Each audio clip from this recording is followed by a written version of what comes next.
राजस्थान के बीकानेर क्षेत्र के पास एक गांव में एक गोपाली बाई नाम की भक्ता थी। वह वर्ष में 2 बार श्री वृंदावन में श्री राधवल्लभ जी का दर्शन करने जाती, संतों के लिए भंडारा भी करती थी। उसकी श्री वृंदावन धाम और रज में बड़ी श्रद्धा थी। माता पिता की वह एक ही लड़की थी। बहुत प्रयास करने पर भी उसका विवाह नहीं हुआ। बाद में माता पिता वृद्ध हो गए, बीमार रहने लगे तो उनकी सेवा में रहने के कारण धाम नहीं जा पाती थी। एक दिन उसके गुरुदेव वहां आए और उसको आज्ञा करी कि तुम वृंदावन वास की जिद नहीं करना, श्री राधा रानी ने जिस अवस्था में रखा है उसमें सुख मानकर भजन करना, माता पिता को त्यागना नहीं।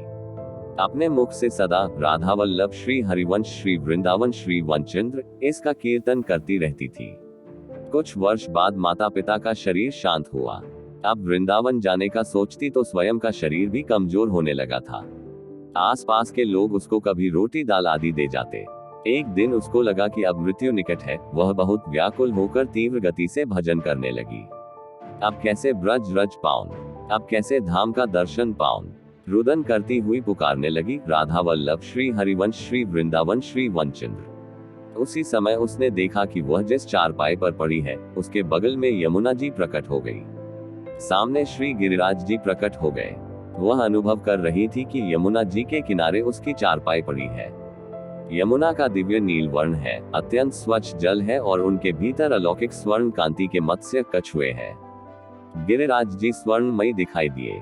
कुछ देर में गायों के गले की घंटियों की आवाज आई और श्री कृष्ण बलराम जी हजारों सुंदर गायों के साथ दिखाई दिए। गौ माताओं के चलने से जो ब्रजरज उड़ रही थी वह उसके अंगों का स्पर्श करने लगी। भगवान की गौचारण लीला को देखते देखते दिव्य श्री वृंदावन धाम के मध्य में उसने प्राण त्याग किया। आजकल कई युवक व युवतियां माता पिता को छोड़कर वृंदावन वास करना चाहते हैं। कई लोग अपने माता पिता की सेवा छोड़कर तीर्थों में निवास करने की जिद पकड़े हुए हैं। उन्हें इस प्रसंग से बहुत लाभ होगा ऐसी आशा करता हूँ। भगवान श्री कृष्ण श्रीमद् भागवत में कहते हैं कि जो लोग अपने माता पिता की सेवा नहीं करते, उनका पोषण नहीं करते, वे कितने भी साधन कर ले पर नरक अवश्य जाते हैं।